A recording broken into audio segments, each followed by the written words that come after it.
Coach, you said on Saturday that you were going to learn a lot about your team based on, the performance from the first half to the second half. After looking at the film, what have you learned about your squad? We're really good on defense. We play extremely hard. We're very physical. And obviously, y'all probably get tired of hearing about the triangle of toughness. That's where we always start. Every meeting, that's where we begin. And second, we have become a team that's committed to running the football, and we run it well. We've been at times very explosive in the passing game, and at times we haven't been. We got to get more consistent.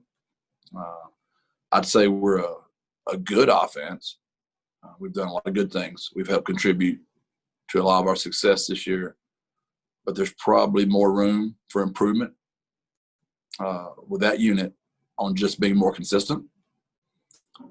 Special teams wise, we've got really good kicker, a really good punter, good return guys, but we've got to be more consistent. When we don't hit a good punt or we don't hit a good kick, we really pay for it. We've got to be better in our coverage units, and we can't be so dependent on a great kick or a great punt. If we don't ever hit the ball we're supposed to hit it, we pay for it. So I'd say that pretty much sums up each unit. As a team, we believe in each other.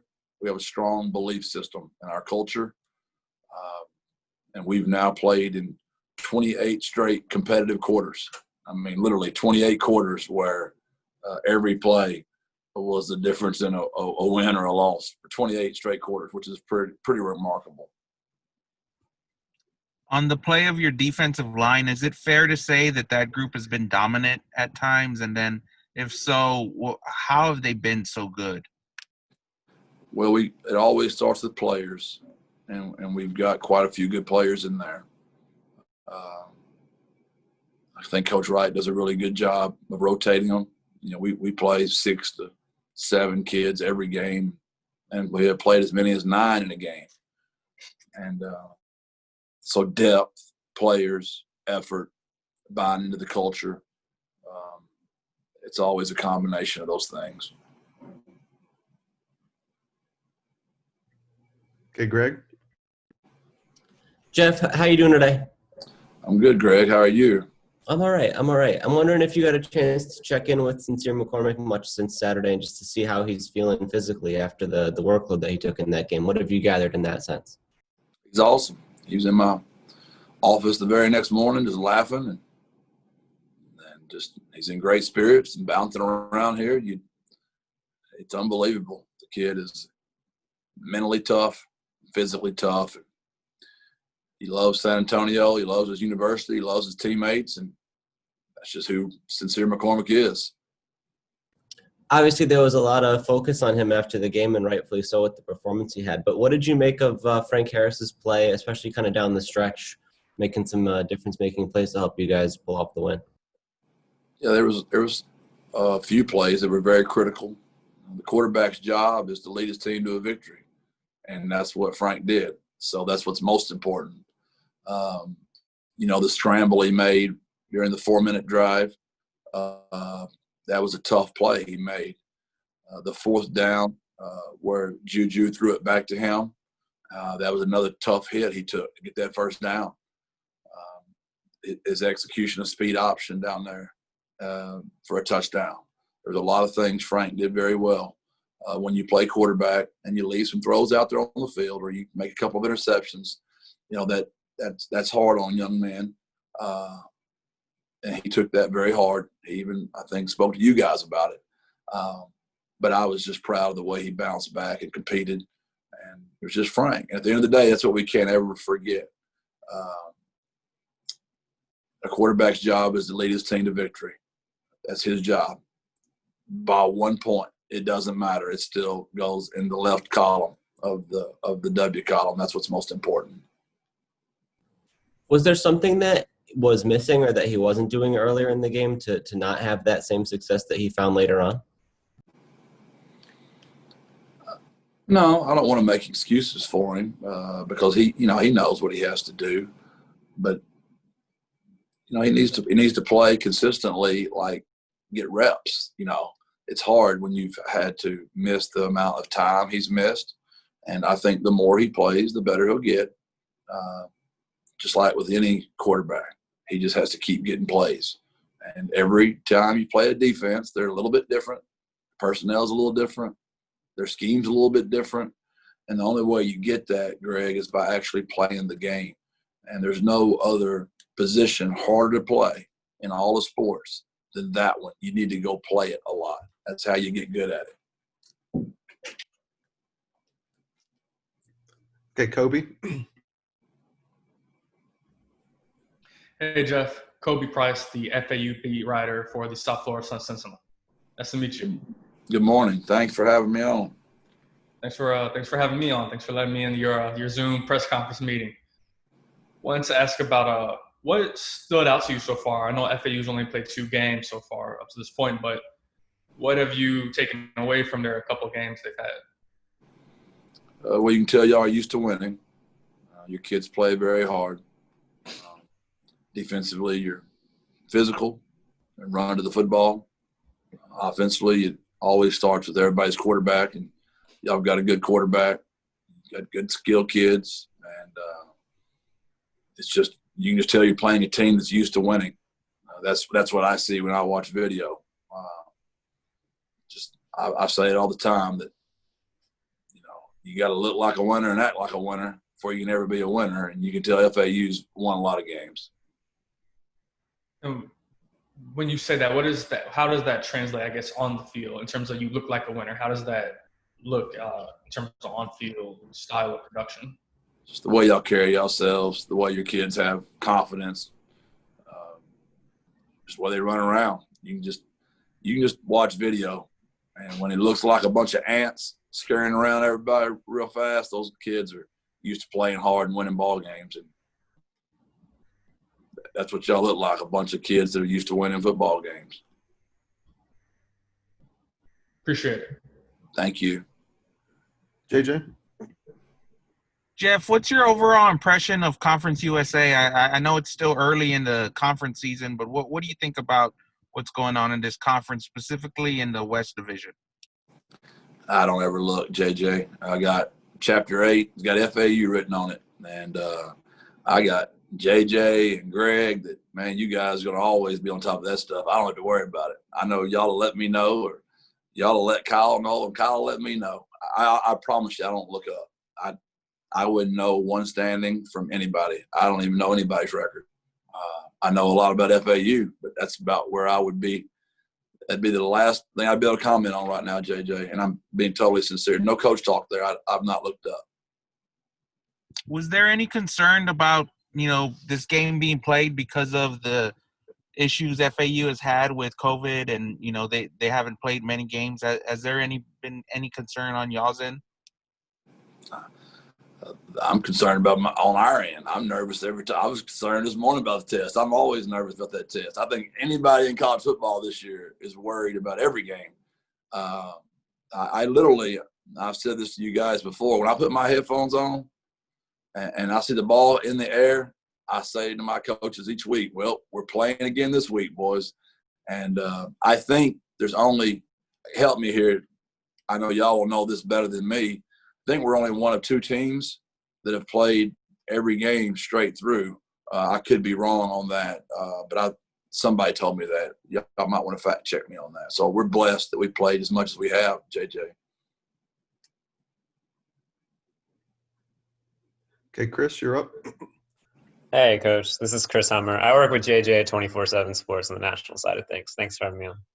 Well, you need to – when the Braves lose and the Cowboys lose and the Runners lose and he, disappears for a while, just come on here and just let me know he's okay. I was really worried about JJ there for that week.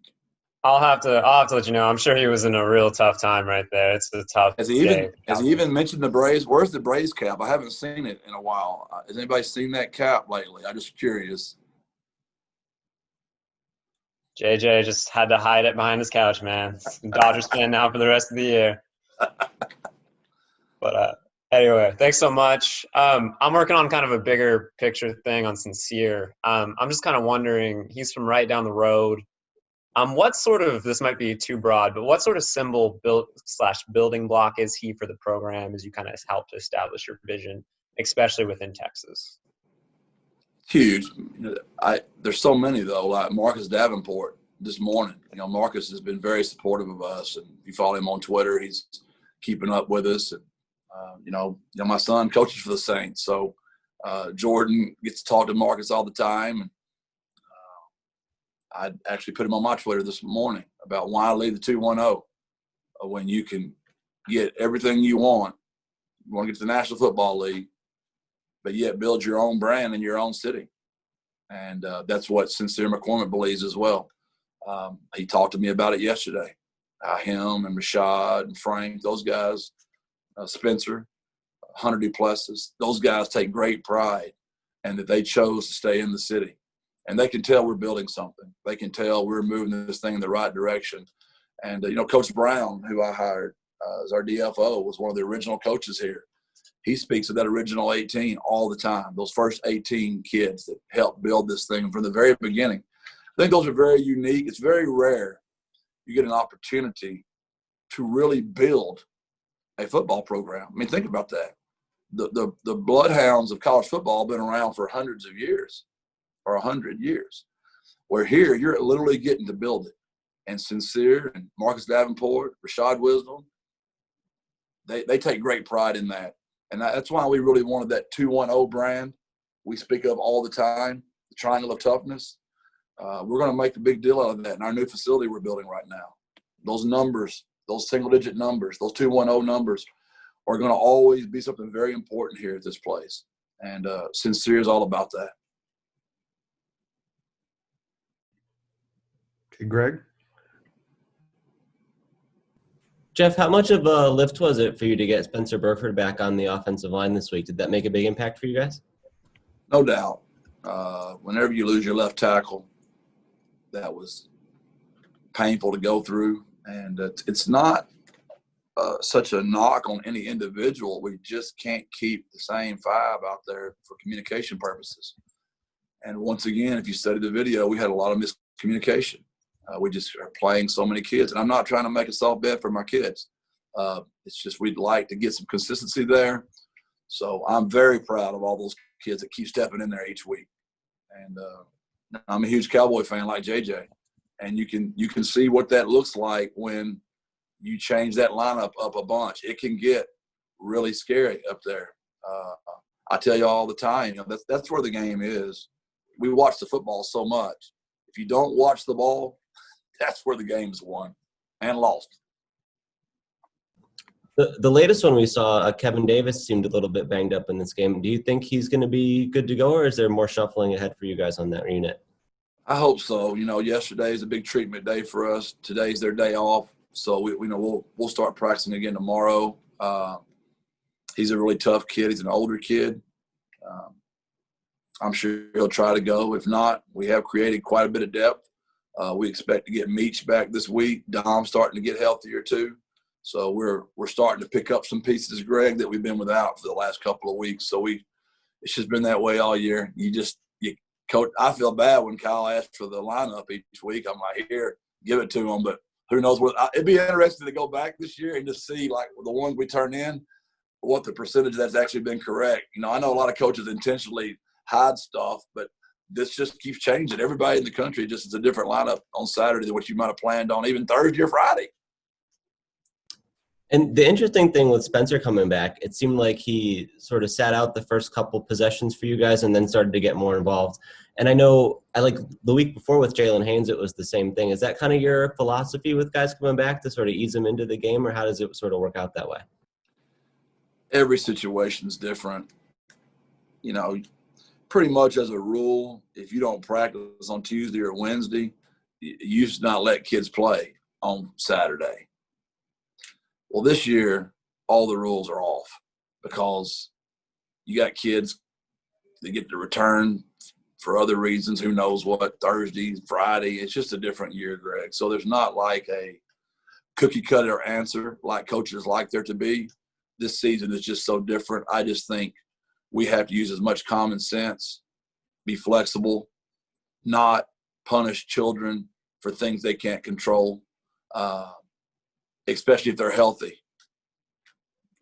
That's a tough call that coaches. This is just different than we've ever had to deal with before, Greg.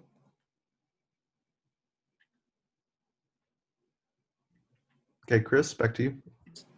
Yeah, hey, sorry if I cut out earlier. Just to follow up on Sincere, he was a reasonably under-recruited kid from a really historic program in the state, was a record holder at Converse Jetson, obviously. What does his presence say about kind of the undervalued talent that can still be found in this state outside of maybe what some of the blue buds you mentioned earlier seem to mine every year? That's why I'm so excited about the job, honestly. I think San Antonio is one of the most under-recruited areas in our state. And we plan on starting here. And that's where we're going to, hopefully, the majority of our roster will come from. You know, when I took the job, we had 11 on the roster. We're up to 25 right now. And I know I've said this a lot, but I'm a simple creature. So we're going to try to have 5 to 7 every year we sign. We're going to try to get 5 walk-ons to 7 every year from this area. So if we can get 10 to 12 to 14 kids each year on our roster from the 210, and they're really good players, that Alamo Dome is going to fill up pretty quick because the community is going to come watch them because there's going to be more people tied to them.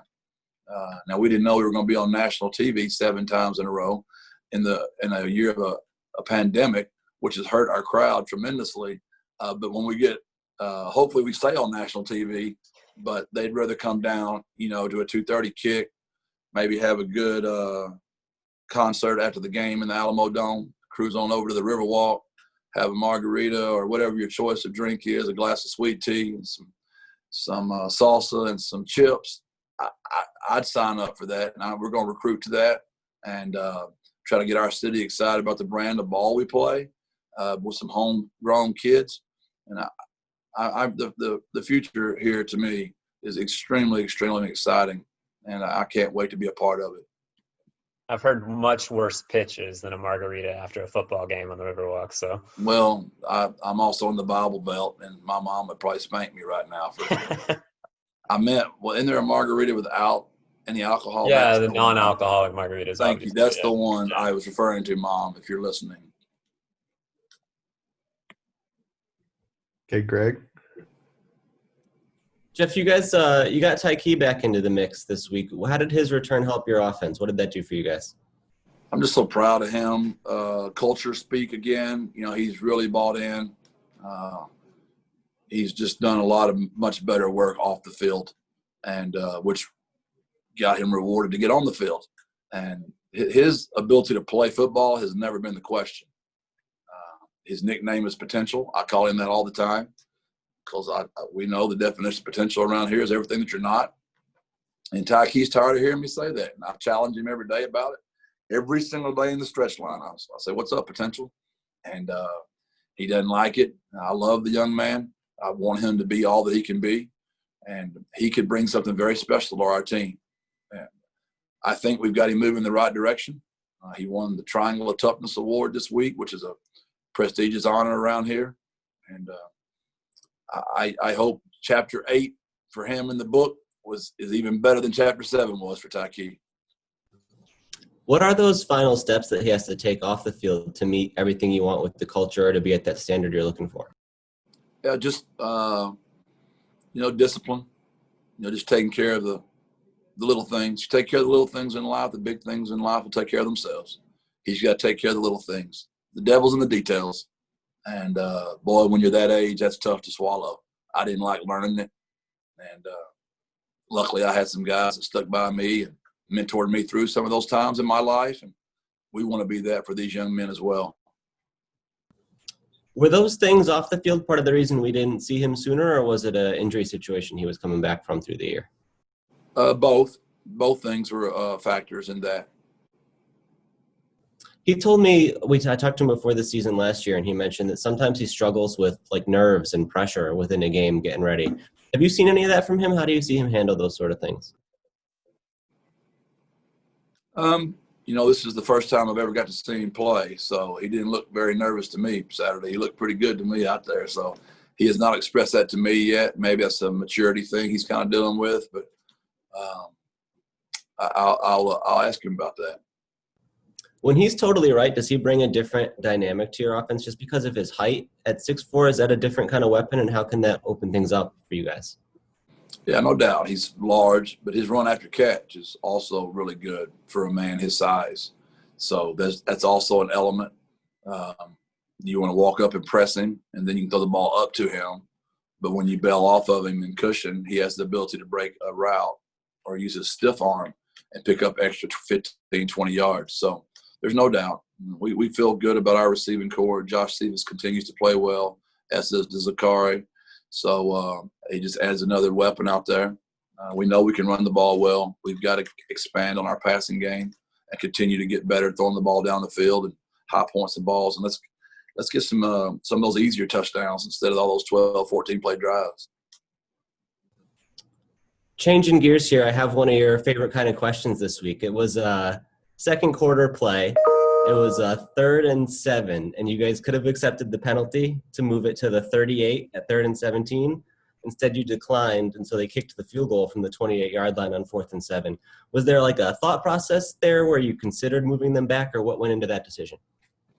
I was so mad we had given the ball on such a short field. I literally was like, I'll take the 3. I mean, it could be much worse, and that was my decision in a nutshell. But it's a very fair question, and those are the things you have to consider.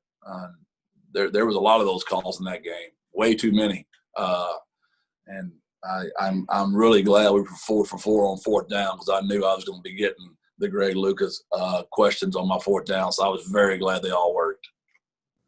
No, I'm a big go for it on 4th and short. Hey, there you go. He's in my corner, JJ. I'm glad to know that. Hey, and we punted the ball out of bounds on the last punt, and I needed somebody to say it. Y'all got all over me for Texas State, and you should have. You should have. Right. I guess one last thing we can clean up. You mentioned 2 weeks ago that it was 8 guys against Army who were out because of the COVID protocols. It seemed like the roster was a little bit more full this week. What was the count for this weekend, and how do you guys look with that going forward? We think if we can pass our test this week, we'll have them all on the sideline. They might not have practiced very much this week, but they're going to be on the sideline. How many were you guys down against Louisiana Tech? That's a great question. I would say 7, I believe. I think we had 1 back and 7 still out, possibly 2 back. But we expect all 8 to be back this Saturday. Now, obviously, we're traveling on the road, so our travel roster size will be down. So you might not see, the 8. I imagine you'll see 5 or 6 of the 8 on the trip.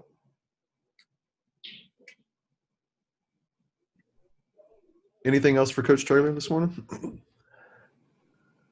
All right. Thanks, everyone. Appreciate y'all, man. God bless. Birds up.